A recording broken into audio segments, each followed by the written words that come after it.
Welcome back to Sixes and Sevens and our footy nerds. Week 1 finals preview is coming at you today.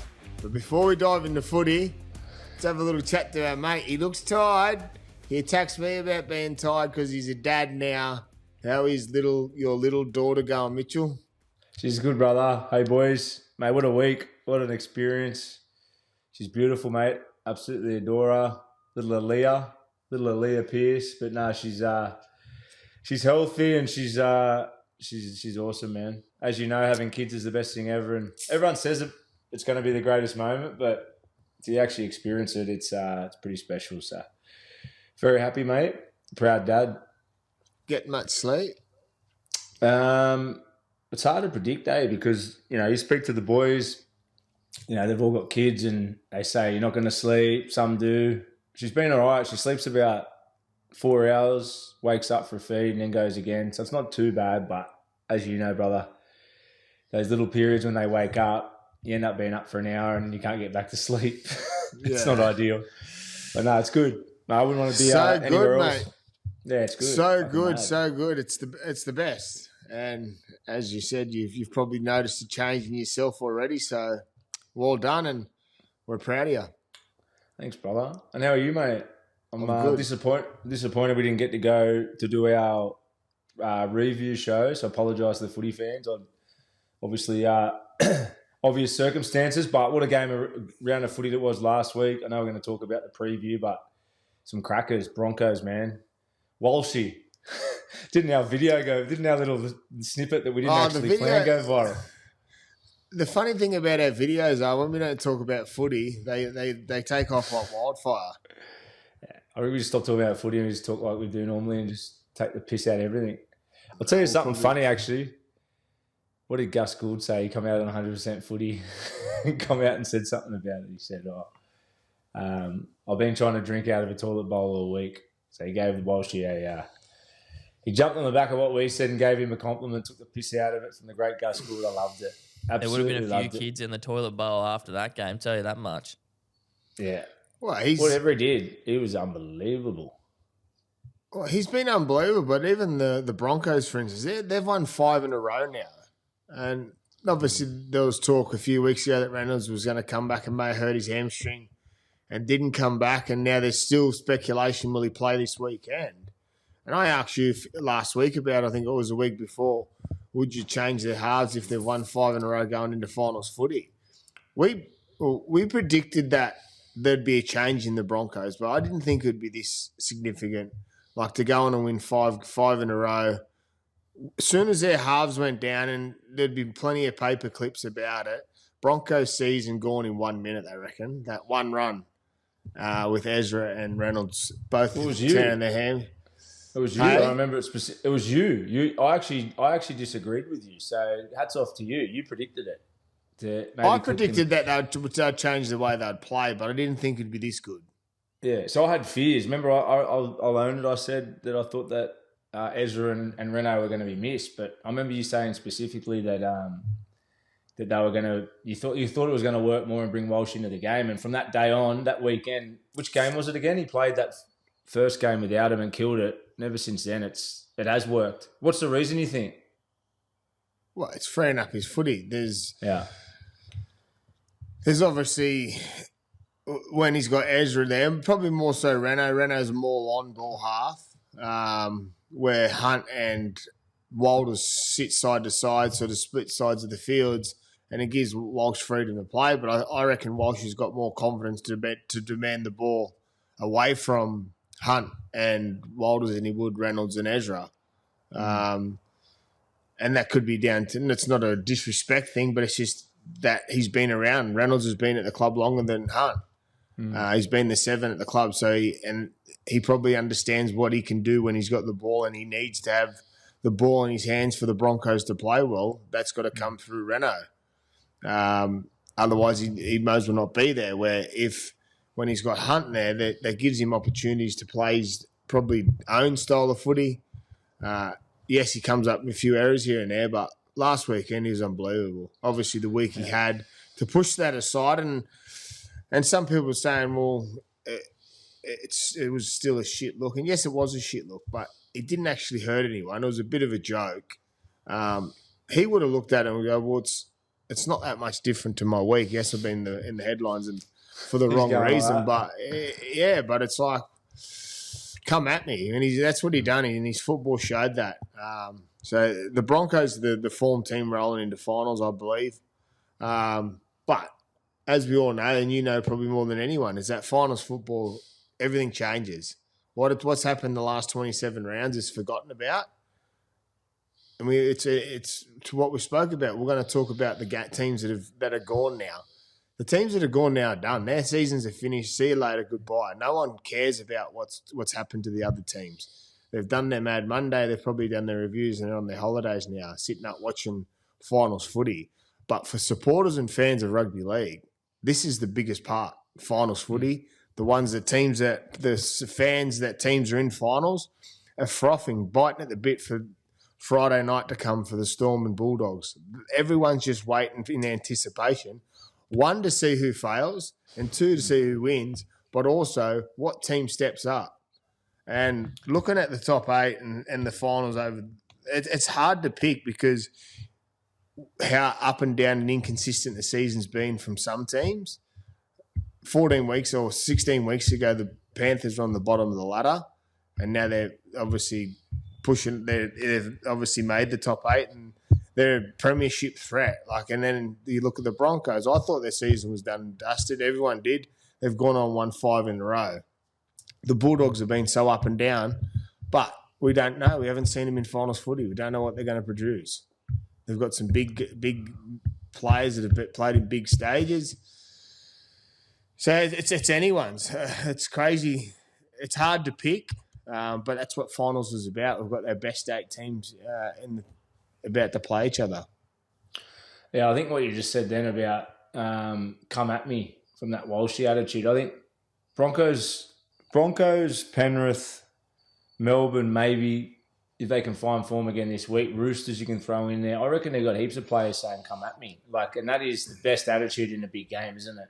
If they can have all their young boys making it personal, whatever their chip on their shoulder is or whatever makes them play their best footy with that come at me attitude, that's the team that's going to win. Because, across the board, they're all pretty similar. You look at probably the most evened top 4 or team potentially to win I've seen for a long time. As far as any of them on their day have got players that can own that result. And it's going to come down to that for me. For me, Bulldogs and Warriors are a little slip behind now, just off the back of their form. I think they're going to have to find a couple of gears to go with these top sides.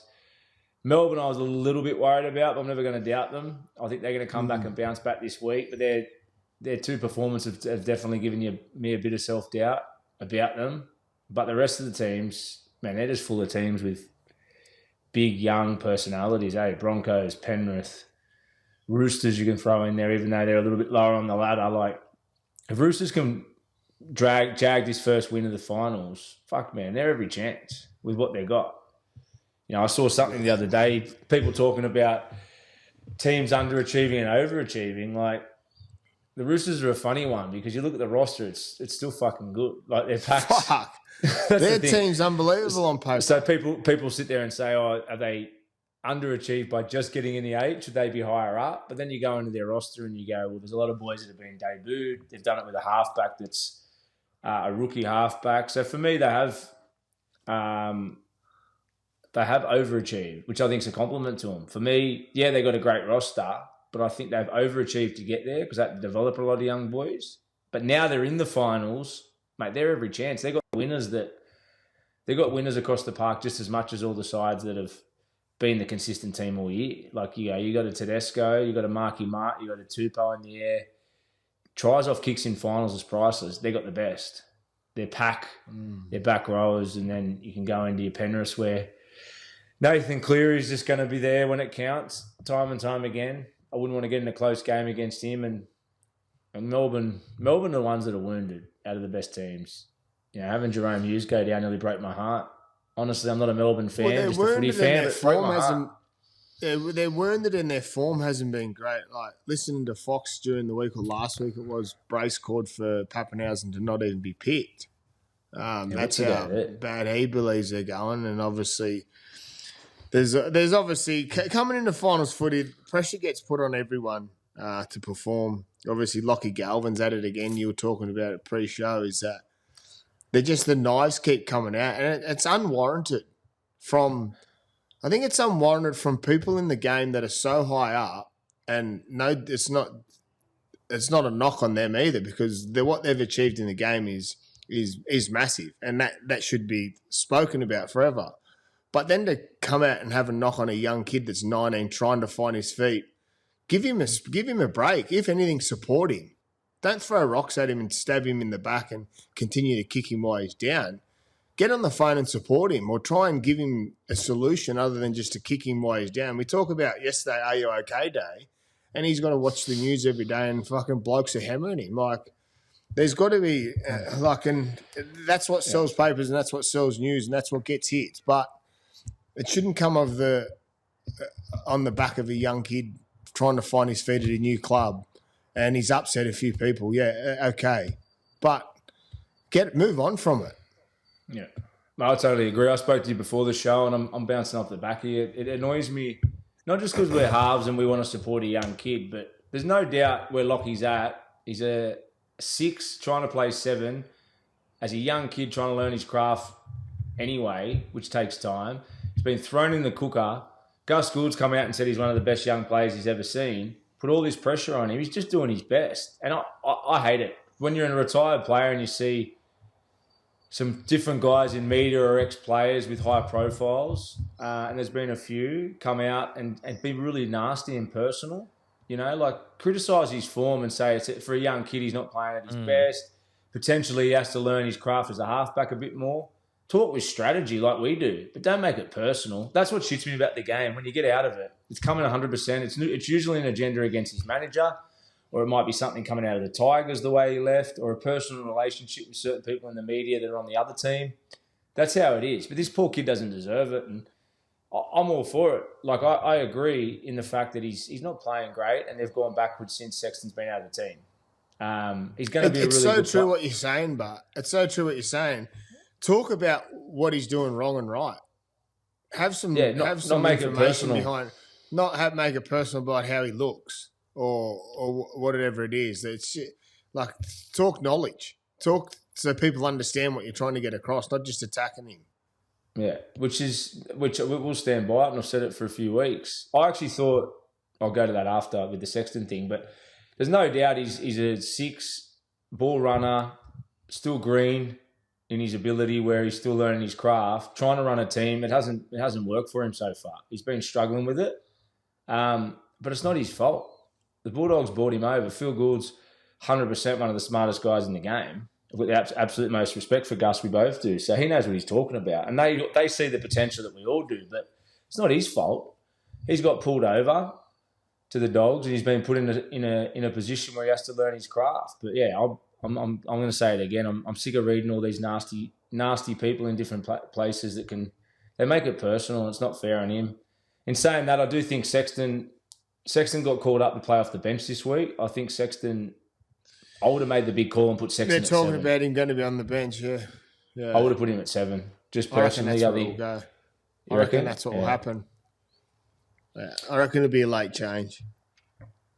But they do need to get that part of their game right, because I think, as we know, your attack gives you defence confidence and vice versa. And I think because they're doubting their attack a bit at the moment, their D's suffering as well. Well, their D's suffering because they're turning over the ball, because they're trying different things that aren't probably working. So when you're in that mode of trying to find something, you can do it every day at training and practice, but until it comes off on the field, you have to continue to practice and continue to try it. And that's where they're at the moment. I've said it a few times. They turn over too much ball for the top to beat the top teams. So if they can get in a grind and what they were doing and known for, finding their momentum by kicking long or on the back of Sexton and that control, I think it helps them. As you said, he's been named on the bench with Reed Marnie getting dropped, which is a massive call. But then Yeah, I reckon they'll move him to start in the 7 and they'll bring Galvin off the bench. But we are here to talk about our first game of footy. I'm going to throw it over to our little mate, Gabe, before he sets off to flooded Bali. Oh, South Sydney. how good. We got Cheddar of the Week updates. Yes. There's been a change. Mitch tipping the Storm. Actually I think everyone burned did. him. Toddy tipping the Panthers too. He's pipping him at the minute. 26-25 Toddy's way. Don't call it a comeback. So I get my pick of the Cheddar this week, eh? But rolling into the first game of the finals, week 1, we got the Storm, depleted Storm, coming up against the Bulldogs, playing at Amy Park. Exciting game. How do you see it playing out, boys? Hughes out, Nels out, Pap out, and then Cherry out and Montoya out for the Dogs. This is a hard one to pick because how inconsistent the Bulldogs have been. We just spoke about the difficulties they're having as a team, which isn't transferring onto the field, and they're not coming up with wins. But then you look at Melbourne over the last few weeks; they've been so up and down. For me, it's a flip of the coin, where usually if Munster, if Hughes, Pappenhausen, Big Nelson and that are playing, you just go on Melbourne every day of the week.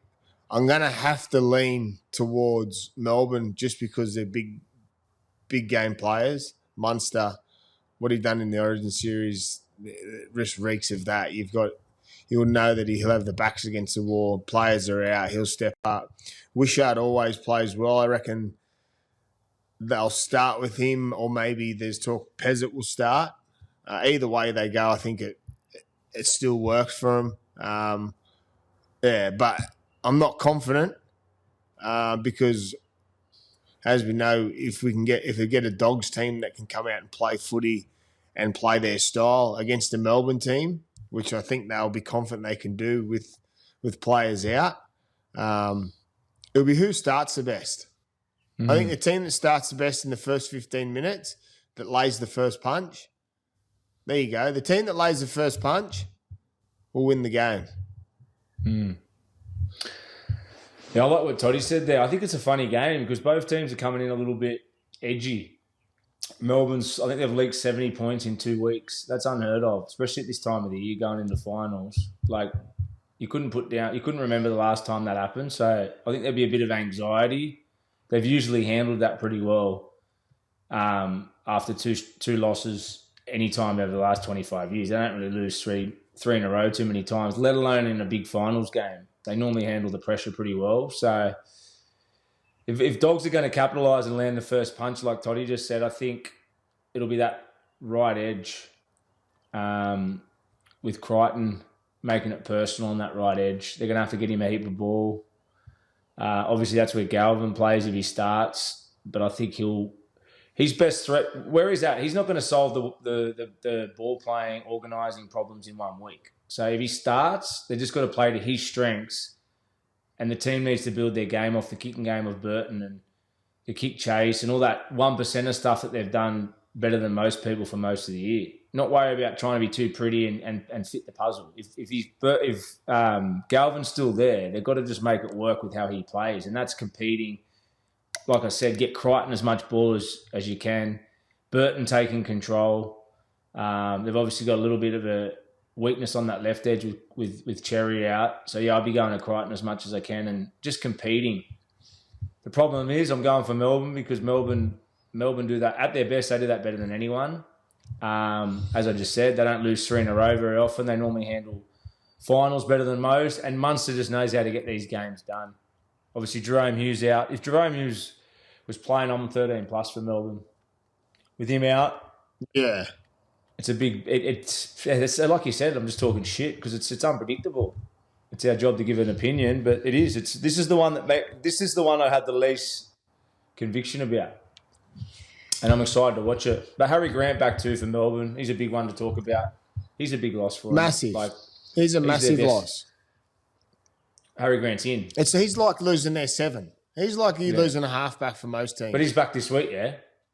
Yeah, Harry Grant's that's what I'm saying. captain. Yeah. So he's the difference. Grant's easily the biggest difference maker in their team. Is that fair to say? Yeah, for well, sure. he's the bloke that controls. He is. Yeah, because I'd say, he controls. He touches the ball more than anyone. He gets the ball first, so he controls what happens. I believe. Obviously, what comes off that, the next part is up to the other players, but he dictates the terms around the ruck. He knows when to speed it up. He knows what guys to go to in different moments. And then he's a threat. I think he can press his team's defensive lines up and then gives space to the outside because he's that constant threat around the ruck. I'm with you. I think Melbourne... With Toddy, what he just said then too, that's a good point. Like in big finals games with quick rucks, when the ball's in live ball for big periods of the game, Harry Grant's running game out of there is the big difference. But what we spoke about, the Dogs, they don't get much out of there. They've obviously brought Sexton in. If Sexton starts as a little curveball, does Galvin come on at 9 to change up their 9 roles? But I don't know, that's just a suggestion. But the Dogs aren't getting anything out of 9. We spoke about that. I think the 8th Immortal said that. Joey John spoke about it 2 weeks ago on, I think it was on our review show. I mentioned it. He just spoke about the lack of creativity and lack of running game they're getting out of 9 for the Dogs. Well, Harry Grant's all running game and all impact out of 9. And in big games, as you just spoke about, that's the difference. Especially when you've got a big pack and you're playing live ball footy. You need to get out there and burn the markers and fucking play. So, but it's one of those games you don't know who's going to turn up. Like the way Melbourne's been playing, and you don't think it'll happen, but who's to say that if they're off again like they've been with leaking 70 points, fuck, who knows? They're not going to be off. We're on home and hose with Melbourne to win this weekend. But like I said, the team that lays the first punch. Our next game, we've got the Warriors versus the Panthers. Probably everyone writing off the Warriors this one, boys. Toddy's happy. He's got his cheddar dance on. Who are you tipping here? Panthers. We know he's tipping. Tipping. Pourquoi? Why, Toddy? Well, just looking at their team, I think they've made a massive change with Tom Jenkins being out of the 17. They've put Alamotti on the bench, on the wing. I think it's a massive call, but I think it's the right one. He's been there and done it before. For me, the Panthers, yes, they lost a few games in that period against the top teams in tough games. Then they rest players. Then they come out last week and play their style of footy. I think it's a perfect scenario for them to go over to New Zealand, to get out of Sydney, go over there, get a job done, come back and bunker down. Even listening, it just gives me more confidence. Listen to our podcast. Gabe put some clips up because obviously we didn't do our Monday show. Listening to Nathan, just the confidence he has about the thing about taking risks and stuff as halves. But just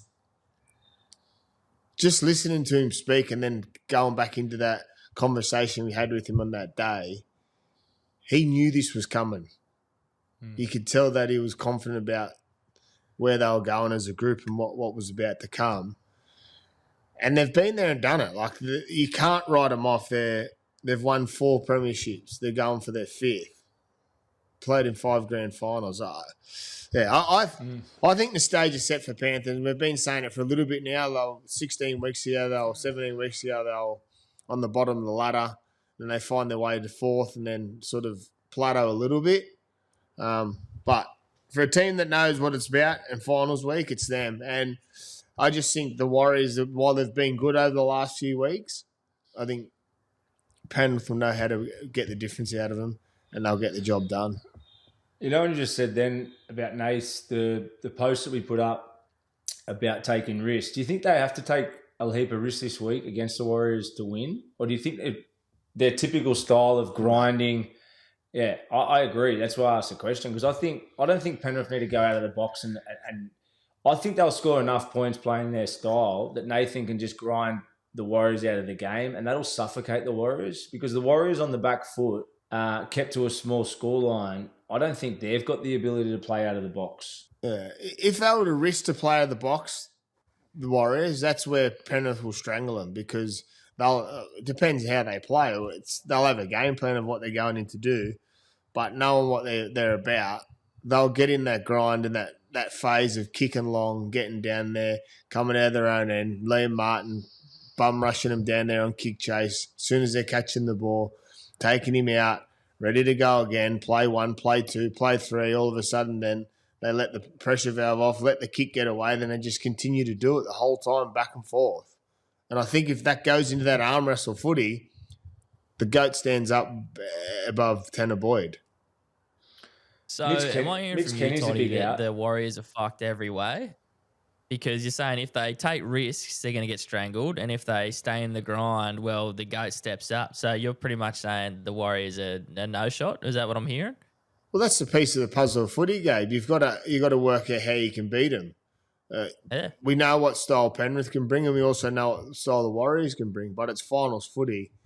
So they've got to have different ways they'll play. They'll have a plan. They would have had a plan set in place all last week and coming into this week knowing who they were going to play. So they'll think they've got the recipe to beat Penrith. So they're going to go in confident. They're at home. It'll be packed house. It'll be loud. They've got obviously everything to play for. Every team does in finals footy, but yeah, I just think whatever style they play, I think Penrith can still get the job done. I just think they're the superior team because what they've done previously and what I've seen from them this year. Yes, there's some big outs also, but I think they're capable of getting the job done. There's not many weaknesses in Penrith now. Like we kept speaking about the player turnover. I think Mitch Kenny's the only out for them. It's always a big out. I don't think he's playing. Mitch Kenny's a big loss for them. He gives them a lot of service out of there, clean service, and he's a fucking big clean-up man in defence. He's a big out for him. Who's going to 9? Their 9 is Luke Summerton. See, I think that could be a big loss for him. But I just think their defence, their suffocating defence. I think, as I asked the question before about taking risks, I think the Warriors are going to try and take risks because they're going to feel suffocated from Nathan's kicking game. And it's going to force errors. I really think that. And over the course of 80 minutes, it'll slowly start to feel suffocated. And then I think Penrith will blow them out at the back end. But yeah, it's going to be a good game of footy. I know. You know, we're all kind of riding Panthers home, and I'd probably like the Raiders to win, but Panthers, going for 5, it'd be pretty amazing. But Dill Edwards, the last couple of weeks, has been making some pretty uncommon mistakes for him. A few drop balls. He's normally safe as houses. I think if Panthers play the way they did against the Dragons, I don't think they can win the grand final. Oh, yeah? With a few drop balls and errors that you'll probably make you pay in a grand final, I think. Yeah, we don't know until it happens. History shows in big games, Dylan Edwards doesn't make those errors. That's true. It's all the unknown. Like it's finals footy. We don't know what team's going to turn up. And as I said, the competition's been so inconsistent for many teams. And then the only two teams that are charging into the top 8 to the back end of finals was the Raiders and Broncos, I believe. The rest had shaky back ends.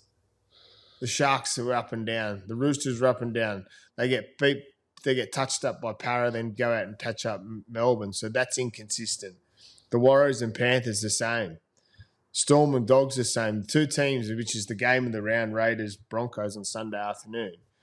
They're the two teams that have stormed into the top 8 with consistent footy, winning, confident, ready to go. And that's what makes for the best clash of the weekend. The rest, it's been licorice all sorts. I think that's the confusing thing or the good thing for spectators. Like, you think about it, it's been the story of the year, is the fact that, like, you don't know what you're going to get. And if the best teams, like we said, if Canberra come up and start a bit slow. The way the game is now, whether it's Titans and Tigers versus Broncos and Canberra, if you lose possession, you're fucked. That's just the modern game now. So coming into finals, it's not like it was 10 years ago where you can come up with a few errors early and you can still grind them out. You know, Broncos and Lockie's kicking game, for example, or Cameron Smith in those glory days. You could have a shaky start and not have the risk of losing all your momentum like the modern game now. Like you're saying, if one of the top teams that we're all expecting to win have a shit 20 minutes, mate, any of those bottom 8 sides at every chance with a few 6 agains and a bit of confidence of fucking coming up for an 18, 24 point, start. Like it wouldn't surprise you, would it? And I haven't thought about finals like that for a long time. That's why it's sort of exciting, but it's just the modern game. The modern game's full of momentum swings, and anyone's a chance. If you don't complete well, kick well, and turn up with the right attitude early, you're every chance of being behind the scoreboard. Like, doesn't matter who you're playing. And I think that trend will happen in finals again. Our next game on Saturday is the Sharks versus the Roosters. Probably one of the better games. Probably a bit more of a coin flip, this one. Playing at Shark Park. Trindle listed to be playing for the Sharks, which is a big in for them. How do you see it playing out, boys? I was just going to say, I just want to, before we go into it without trying to create a mad storyline, it's a fucking big moment, big week for the Cronulla Sharks club this week. They've obviously fallen short in finals for a few years. Everyone expected them to be here. In the last few years, they've been thereabouts and they've fallen short. So I feel like it's sort of gone under the radar a bit, but this is a big week for the club for a lot of reasons, like to deliver, to sort of put what their regular season form is into play, for their best players, their marquee players to step up. Like the storyline was probably, we spoke about it a lot on the podcast sort of most of the year around Cronulla and how good they are and how good their footy is, but can Nico and Trindle step up in the big games? We're kind of there. So it's exciting. And it's sort of been going under the radar a bit. And I'm not saying that to be controversial, but it is. It's a big, you're an ex-Cronulla player. It's a big week for the club, Toddy. I really think it is. Yeah, but I think they got the ability to go with the top teams, haven't they? Like the thing with Cronulla is the last couple of weeks, there's a period there where they started the season really well. They had a few weeks there where Nico was getting criticised. They probably were playing too lateral. They weren't getting that upstream penetration type of footy. And then the last 6 weeks, they've been outstanding. I watched Nico the last sort of 6 weeks, like we both have closely. He's playing way more square, starting to put his running game in at the right times. The short side rate on the weekend, and the short ball, I think it was it wasn't Nakora, whoever else was playing there on the back row. But it's got a real good balance between playing short, playing out the bat, playing short side, and then obviously they've got that threat with Brayley now with Fanua Blake and Ueli around the post. They're starting to look like a well-balanced attacking team, which I never saw before. So it's not, like I said, not mounting pressure on them, but it's a storyline for the finals, I reckon. Everyone's talking about Broncos. Everyone's talking about Cronulla's sort of the team that if they fall out, it's going to be big news. They got to make it happen this year. They really do. Well, if they fall out or they stay in, it's going to be big news because it comes with it. It comes with that hype of Nico. Obviously, he gets some negative publicity, gets some positive publicity, which is unwarranted. The negative stuff obviously always falls back on Nico. So when you're talking about a massive week, if Cronulla win Saturday night, he's on the back page of the paper Sunday morning because he started, and obviously they're into another week of finals footy. If they don't, it'll be the same thing. Nico will be on the back page with a mark against him, everyone attacking him because he didn't step up in finals footy, which is unwarranted. But it's the same. I feel this is a flip of the coin again because the inconsistency of the Roosters of what we've seen. As you said, you thought they've overachieved in different parts. I believe, like looking at their team on paper and paper to paper, Roosters win the game. But if you get a Roosters that played against Parramatta a few Saturday nights ago, the Sharks win. But if you get a team that turned up that beat the Melbourne Storm, the Roosters win. So it's whoever turns up. I think the night game down at Cronulla plays in the favour to Cronulla. They're going to have it packed out. It'll be cold, ready, like they'll ready, but Roosters will come ready to play. I just think we've spoken about it a few times about where I think Cronulla have joy. I think they need a pepper Marky Mark in their kicking game. Yes, he's a threat when he's attacking the ball. I still think he comes up some uncharacteristic errors when you kick to him. So I reckon they continue to kick to him, put pressure on him, take him out of the game. So when he's catching the ball, he's getting swamped as soon as he catches it. Takes him away from the play one carry also. I'm going to go... Fuck, it's so hard to pick. I'm going to go... I'm going to go Sharks. What the fuck? I'm going to go Sharkies. Sorry, Gabe. Well, I'm going Roosters. My cheddar. I'm going Roosters. I think the reason the Roosters are the difference is their power game. When we spoke about power game in detail, pretty much every show we've reviewed They've started this year, with a big pack too. They've got a big pack. I think their pack is more mobile and athletic, and I reckon the Roosters use their power game better than Cronulla. They've been doing it for 15 years, the Roosters. Since Robbo went there, that power game is what they're built off. They've obviously had a transition of players. They don't probably do it as well as they did in their glory days, but they've got back to it in their wins. You know, we were writing them, media were writing the Roosters off a couple of weeks ago, and they just blew Melbourne off the park through their power game. Hugo and them in support. Sammy Walker's little kicking game and classy stuff and instinctive stuff off the power game. I think if it's set for set, which is what Robbo will be trying to do, that's their mentality in big games. Play ball in play, kick chase, power game, flat fast support. If they do that, I just think Cronulla will be on the back foot if they complete better than Cronulla. And I just don't know if the Cronulla, well, not once again, the Cronulla halves will struggle. Any halves struggle when you're on the back of that. It's hard to win momentum back, which I think maybe then Cronulla will go to that sideways footy. I think their footy's been working well for them lately, the balance, because they've had the momentum. When you got the momentum, you can fuck with the defence a bit, can't you? Like, we know that. You can play your sideways plays. You can mix up your little trick plays. You can play off your nine a bit more because you're in control. That all goes out the window when you're off the back foot. You're just trying to get through your sets and get back. And there's a tendency, if the Roosters pressure them, I think Nico and that can potentially go to two sideways. But we'll see. All right. Well, Roosters that's cheddar. the first game we've gone against each other, and that's your cheddar. Roosters are favourites, so even if they do win, you're not going to jump me on the cheddar score anyway. How have I fallen so far back? Well, unless there's an upset of all upsets. Because winners win. Exactly right. All right. I'm happy to have me baby. You took risks. You took risks. For once. Took risks on what? Yeah, actually I did. Well, a couple of games A couple of games I got you. Well, you went Melbourne Storm and that players out. I don't know. That wasn't a risk. You got a little bit erratic. Yeah, well, that can happen. That's unlike Piercy. Fuck. Yeah, erratic. Okay. It's my middle name. Fucking fancy. You throwing stones at glass houses talking about being erratic. Who? What are you talking about?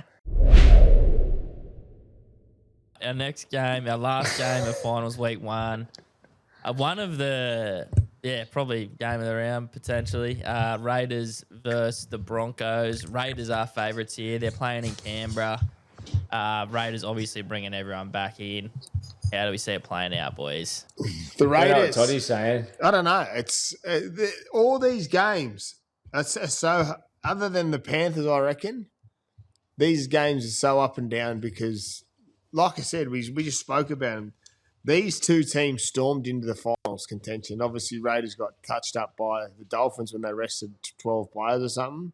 So I'm not going to take that into calculation. But you can't write the Broncos off because the bloke we've spoken about a lot last week, Reece Walsh, the way he's playing. But I just know what Raiders are going to... You know what Ricky's like. He's going to have them tuned, primed, ready for this Sunday afternoon. He got what he wanted. He got the long turnaround. It'll be down there Sunday afternoon, freezing cold. Well, not freezing cold, but way different to what it is up here down there. they'll be just waiting for the Broncos to come and it's going to be one in the middle. And Who's got the obviously better there's pack then? speculation that Papali'i. It's a good question because they're fucking packs. Well, Canberra. They're like, I think Canberra, the way, yeah. The two, Payne Haas worth nearly 2 of them. Payne Haas Carrigan up against Tarpany, Papali'i, Horsburgh, Hudson Young. The home ground advantage for Canberra is going to be massive. They'll have the horn blowing, they'll have the clap going. But then also that stuff excites players like Reece Walsh that backs against the wall, ready to play footy. I'm going Raiders because obviously I want to see him continue to do well. But it's going to be one through the middle. The team that gets the momentum. So both teams play very sort of similar. Obviously, Jamal's on the back of his kicking game. He'll want to play the long game early on, try and force an error out of the Broncos, which is doable. And then they'll strike, where the Broncos will try and not play around the Raiders, but that's what Raiders present for you, to go around you. I'm going to go Raiders. That's the one for me, Toddy. You just said at the end there, after all the good stuff you just said, that end thing about Canberra want you to go around them. Luke Walsh's greatest strength, but default, is probably trying to go around teams at times. And Who? Reece Walsh. Who was on? Are you talking about Reece Walsh? Fullback. Yeah, you said Luke Walsh. Fucking Luke Walsh. Luke Walsh, your Barley dog. I've just, my brain's just gone back to 2010 when Luke Walsh was playing for the Panthers. Reece Walsh, mind my brain damage, footy nerds. Reece Walsh, Reece, it is lack of sleep, 100%. Reece Walsh, Toddy just said it, like Canberra force you to go around them, and I don't reckon Broncos have full confidence in their game when they're suffocated yet. Like, yeah, they've been playing really good, and Reece Walsh is asking heaps of questions, but I think if you looked at the two teams and the reason Canberra's been more consistent, they trust their game. Like, their forwards, regardless how Broncos put it on them, they're going to do the same job. They can offload, they'll go forward as a group, they'll hunt as a group. Fogarty knows where to put the ball time and time again.